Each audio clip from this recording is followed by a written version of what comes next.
You know, most of us grow up believing that more checkups mean better health. It almost feels like common sense, right? If you catch everything early, you'll live longer and stay safer. But what if I told you that's not always the case? Especially as we get older, particularly past the age of 70, some of these routine screenings we've been taught to trust can actually do more harm than good. It sounds surprising, I know, but think about it for a moment. Our bodies change as we age. The way we heal, how we process medications, even how much stress we can handle, all of it evolves over time. Yet, so many health systems still apply the same one-size-fits-all approach to everyone, regardless of whether you're 45 or 85. It's like trying to use a winter coat in the middle of July, well-intentioned, but simply not the right fit. I've seen this firsthand with my own family. My grandfather, who was in his late 70s, agreed to a series of checkups he thought were harmless. What started as a just-to-be-safe scan turned into a chain of tests, procedures, and follow-ups that left him more anxious and exhausted than before. In the end, none of it actually improved his quality of life.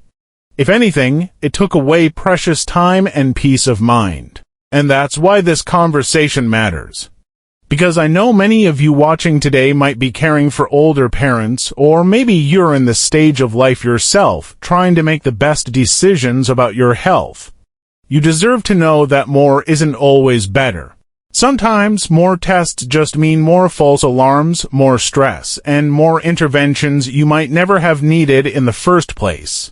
So in this video, we're going to take an honest look at 5 common health checkups that seniors are often encouraged to do sometimes without a clear reason, and why you might want to think twice before agreeing to them. I'm not here to scare you, and I'm definitely not suggesting you ignore genuine health concerns.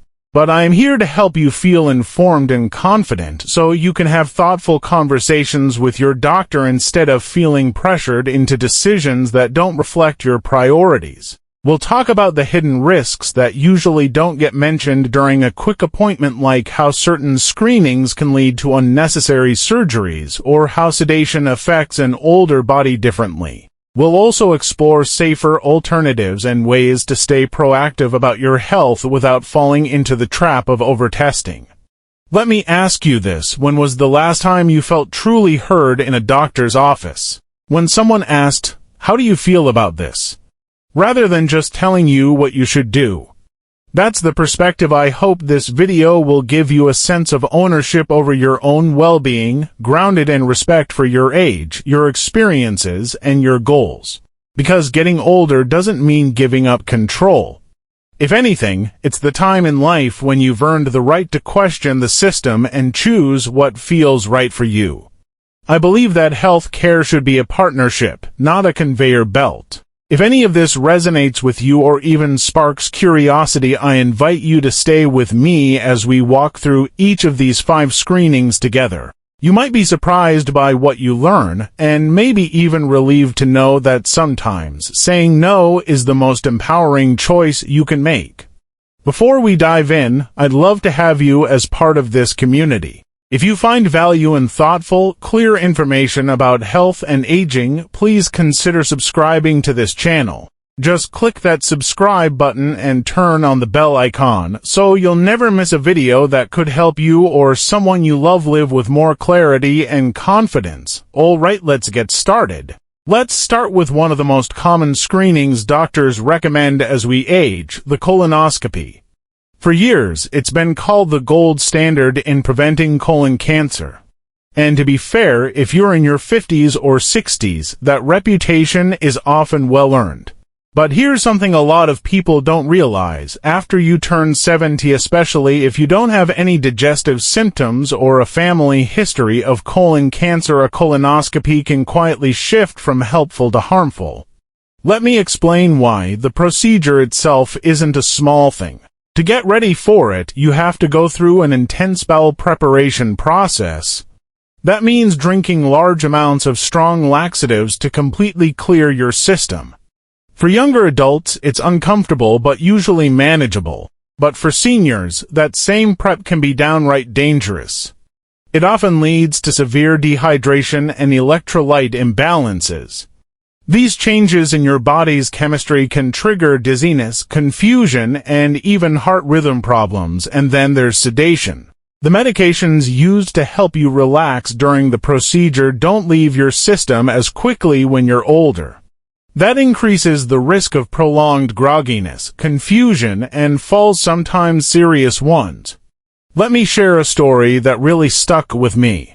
George, an 82-year-old man I met through a community health group, was perfectly active and clear-minded. He had no digestive complaints whatsoever. But during a routine checkup, his doctor strongly encouraged a colonoscopy just to be sure. During the prep, George became so dehydrated he could barely stand. After the procedure, still groggy from the sedation, he fell in his bathroom and fractured his hip. Months of rehab followed, and the results of the test: completely clear, no problems at all. I don't share that to scare you. But I do think it's important to understand the full picture, because these kinds of complications are more common than many realize. And here's the bigger question: why are we doing all this? Colonoscopies are designed to find polyps, small growths in the colon that might, over 10 to 15 years, turn into cancer. But if you're in your late 70s or 80s, there's a strong chance that slow-growing polyp will never have time to harm you. Unfortunately, once a polyp is found, it can set off a cascade of follow-up scopes, biopsies, and sometimes even surgeries that bring real risks but very little benefit. This is why so many leading medical organizations are rethinking their recommendations. Because in many cases, when you have no symptoms and no family history of colon cancer, the balance tips. The possible harm outweighs the likely benefit. That's not neglecting your health, it's making an informed, thoughtful choice. Now, you might be wondering, if I don't do a colonoscopy, am I just ignoring the risk altogether? The answer is no. There are safer, easier options available. Non-invasive stool tests like the FIT test or the Cologuard can effectively screen for colon cancer without sedation, without bowel prep, and with almost no risk. If something unusual shows up on those tests, then you and your doctor can decide together what makes sense next. So here's the big takeaway I want you to remember. If you're over 70, healthy, and not experiencing any digestive issues, it is completely reasonable to say no to a colonoscopy. You're not being careless. You're not avoiding prevention. You're simply choosing an approach that respects your body, your time, and your well-being. I'd love to hear your thoughts. Have you or someone you care about ever faced a situation like George's? Or maybe you've been unsure about whether a screening was truly necessary. Share your experience in the comments below. Your story could help someone else feel less alone in making these decisions. And if you find this kind of clear, compassionate health information valuable, I'd be honored if you join our community by subscribing. Just click the subscribe button and turn on the bell icon so you don't miss the next video. We're all here to learn, support each other, and make wiser choices together. Alright, let's move on to the next screening you might want to reconsider. Now, let's talk about something that sounds incredibly reassuring on the surface: a full-body scan. You've probably seen the ads: get scanned from head to toe, detect every hidden problem before it becomes dangerous. It almost feels irresponsible not to sign up, right? I mean, who doesn't want peace of mind? But here's what most people over 70 aren't told. These full-body CT scans, or MRIs, can actually do more harm than good. Not because the machines aren't advanced, they're incredibly sensitive. That's precisely the problem. They pick up everything, every little shadow, every tiny nodule, every small irregularity that may never, ever cause you a single day of trouble. And yet, the moment those results land in your hands, they start a cascade of fear. Let's imagine this: you're 75 years old, feeling pretty good, no symptoms, staying active. You decide to get a full-body scan just to be safe. The skin finds a minuscule lesion on your kidney so small it's likely been there for decades, doing nothing. But the report doesn't say probably harmless. It says lesion detected, further evaluation recommended, and suddenly your mind starts racing. What if it's cancer? What if I'm in danger and don't know it? This is exactly what happened to Betty, a vibrant 78-year-old woman who loved gardening and walking her dog. One day at a health fair, she was offered a discounted full-body scan. She figured, why not? The scan picked up a tiny kidney lesion. Within a month, she was in surgery. The aftermath wasn't pretty months of recovery, a constant drop in energy, and complications that never really went away. The doctors later admitted it might have been something that never needed treatment in the first place. Stories like Betty's aren't rare, they happen every day. The truth is, most of us underestimate the emotional toll of these incidental findings. When you see something abnormal on paper, it's almost impossible not to panic. And that fear leads to more tests, biopsies, and sometimes surgeries that carry real risks: bleeding, infections, organ damage, all for findings that were never destined to hurt you. There's also a financial piece that's often swept under the rug. Full-body scans typically aren't covered by insurance unless you have a clear medical reason. So you might spend hundreds or even thousands of dollars out of pocket chasing reassurance, only to end up more anxious than before. I'm not saying technology doesn't have its place. Of course it does, especially when you have real symptoms that need investigation. But when you feel well and your doctor doesn't see any red flags, these scans are often solutions looking for a problem. And sometimes the price isn't just financial. It's your peace of mind, your time, and your ability to enjoy the health you actually have. Here's the perspective I wish more people heard. Your body is allowed to have little lumps, bumps, and shadows as you age.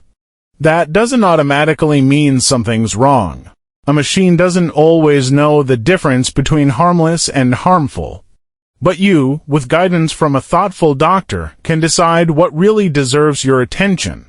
If you're considering a full-body scan simply because it sounds proactive, take a moment to ask yourself, is this really for me?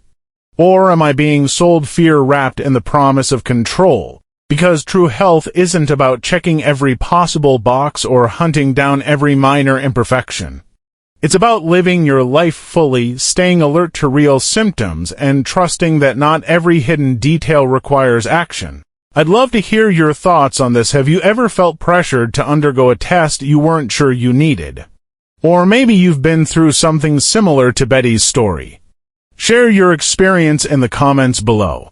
You never know who else might be helped by your story. And if you appreciate these kinds of honest, empowering conversations about health, I'd love for you to subscribe to this channel. Just click the subscribe button and turn on the bell so you won't miss our next video. Together, we can keep learning, questioning, and making choices that truly honor your well-being.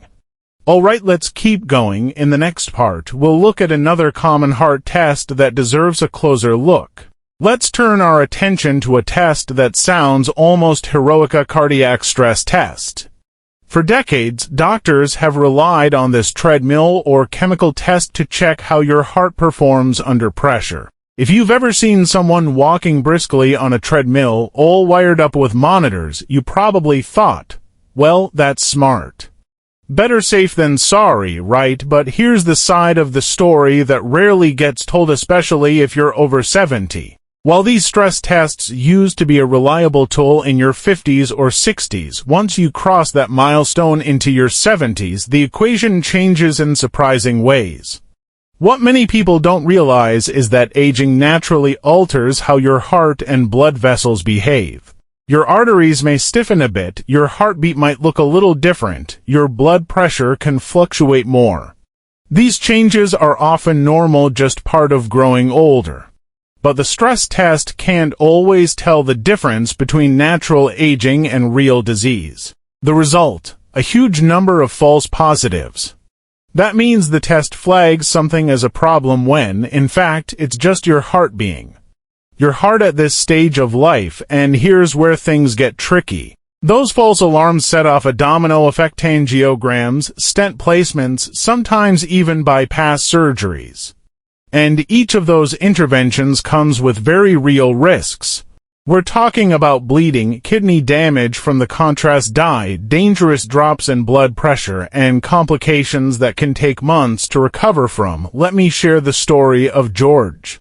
He was 74, retired, enjoying life, no chest pain, no shortness of breath, no unexplained fatigue. He felt great. During a routine checkup, his doctor suggested a stress test just to be on the safe side. The results came back borderline, not a clear problem, but not perfect either.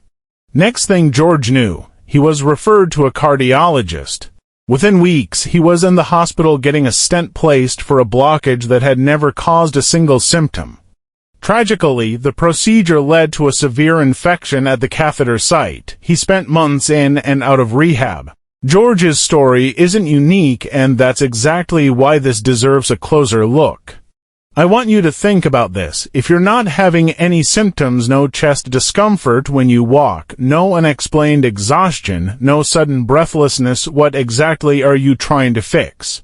Many of the top cardiology associations and geriatric experts now agree. Routine stress tests in older adults who feel fine just don't make sense. They don't lower your risk of a heart attack, they don't help you live longer, but they do increase your odds of ending up in the hospital for something that might never have mattered. So, what's a smarter path? Instead of jumping on the treadmill, focus on what's proven to protect your heart. Daily walks, balanced meals, keeping your weight in check, staying connected to people you care about, and managing stress in ways that lift you up instead of wearing you down. These lifestyle habits do far more to keep your heart healthy than any test. And if you ever feel symptoms like chest pain, unusual breathlessness, or persistent fatigue, that's the time to talk to your doctor and consider more testing. But if you're feeling strong and steady, your body is already giving you a clear message. You're okay? I'd love to hear your perspective on this. Have you or someone you love ever been pressured into a heart test you weren't sure you needed? How did it turn out? Share your experience in the comments below. Your story could help someone else feel more confident making their own decisions. And if you appreciate honest, empowering conversations about your health, I'd love for you to join this community.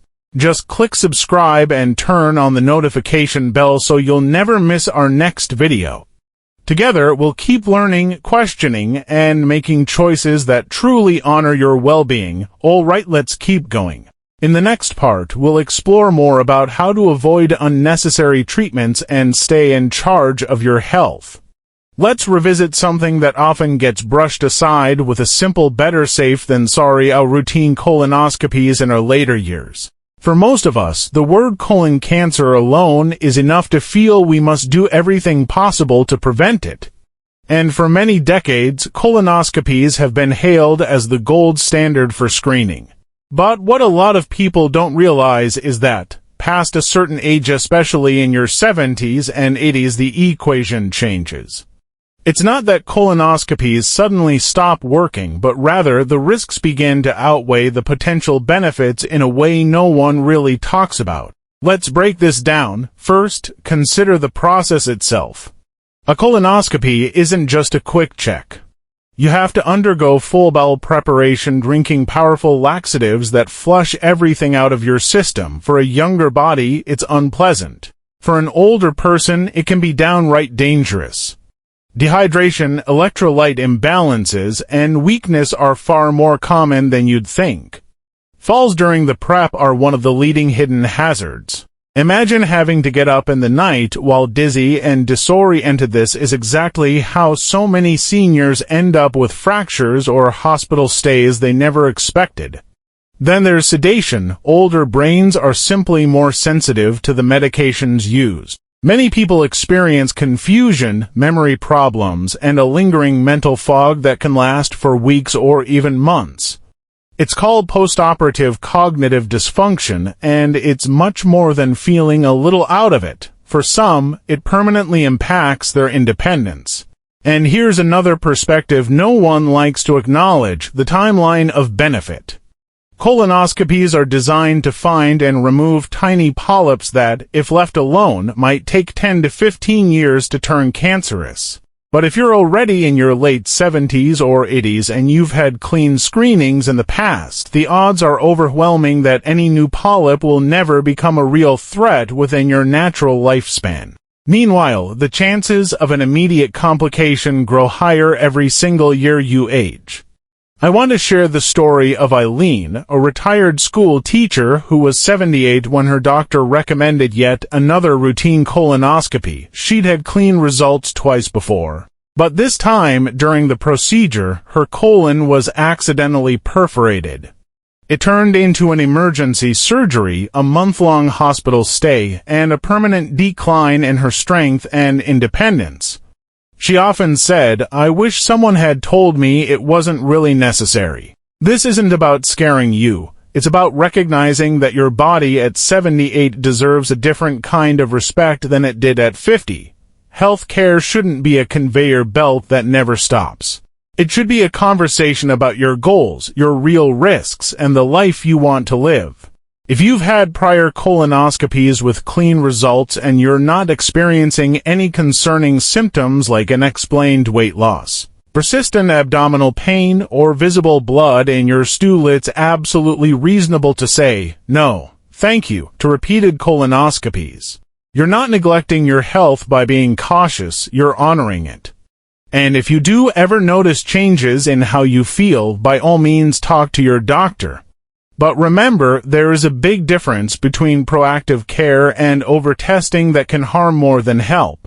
I'd love to hear your thoughts on this. Have you or someone you care about been pressured into repeat screenings you weren't sure about? What was your experience? Drop a comment below. I read everyone, and your stories might just give someone else the courage to ask more questions. And if you're finding value in these conversations where we shine a light on the other side of routine care, consider subscribing to this channel. Just hit that subscribe button and turn on notifications so you don't miss the next video. Together, we can build a more informed, empowered approach to aging well. Stay tuned, there's so much more we can explore to protect your health and your peace of mind. Let's take a moment to talk about something that sounds harmless, maybe even smart, but often carries hidden costs, especially as we get older. I'm talking about the routine cardiac stress test. For years, many of us have been taught that putting your heart to the test is the ultimate way to prevent disaster. After all, heart disease is scary. You hear stories about someone feeling fine one day, then suddenly facing a life-threatening event the next. So it's no wonder so many people over 70 feel like they should get checked, even without a single symptom. But here's what rarely gets explained clearly. As we age, our hearts naturally change. The arteries stiffen a bit. Electrical patterns look different on an EKG. Recovery times after exertion slow down. These aren't signs of disease, they're just the normal rhythm of an older body. Yet the cardiac stress test doesn't always know how to tell the difference. It picks up any irregularity, flags it as a potential problem, and sets off a chain reaction you never asked for. Imagine this. Harold, 76 years old, still mowing his lawn, still playing catch with his grandkids, no chest pain, no shortness of breath, no unexplained fatigue.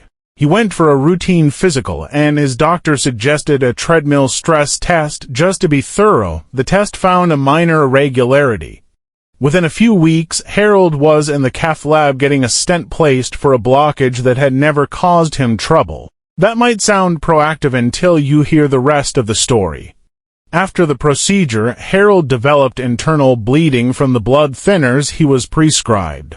He spent weeks in the hospital and months regaining his strength. All of this began with a single test he never needed. Sadly, Harold's story isn't unusual. Many cardiologists today strongly recommend against routine stress testing in people who don't have symptoms. Not because they don't care, but because there's simply no evidence it helps people without warning signs live longer or healthier lives.